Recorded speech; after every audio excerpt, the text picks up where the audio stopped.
There are growing murmurs in American and European policy circles. Allegations that India is financing Russia's war in Ukraine. But is this just political posturing, or is there substance behind these claims? Let's break it down. India has significantly increased its oil purchases from Russia since 2022.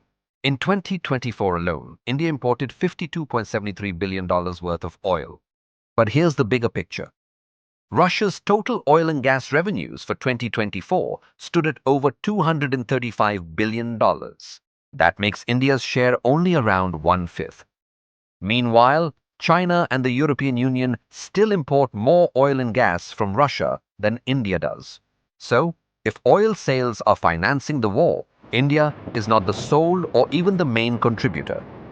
The argument that oil money is funding Russia's war overlooks the larger economics.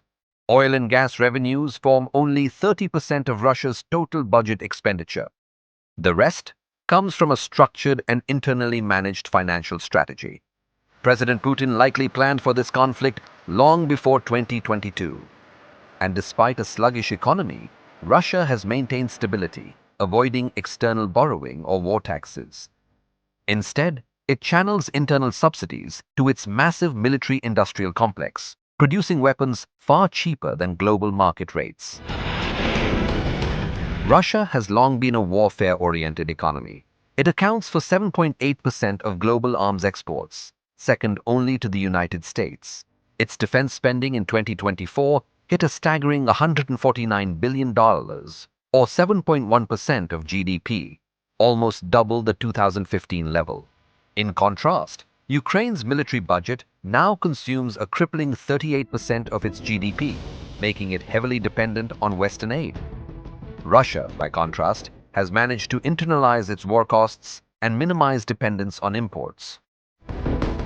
Many in the West still believe Russia's economy is on the brink of collapse, but economic data tells another story. Russia grew over 4% in the past year, despite sanctions and war spending. Its military power isn't just about budgets. It includes a large standing army, a resilient MIC, strong exports, and technological innovation.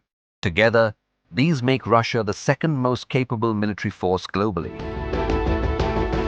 So, back to the central question. Is India financing Russia's war? Not really. India's oil purchases are just one of many income sources for Moscow, and not the most critical one. To say India is bankrolling the war is an oversimplification, if not a complete misrepresentation.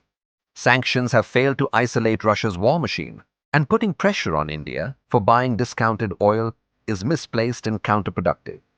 Instead of symbolic measures, it may be time for the West to reevaluate its strategy. Encouraging a negotiated ceasefire might be more realistic than expecting Russia to run out of funds. Russia's war financing is an independent variable, immune to simplistic sanctions. And India?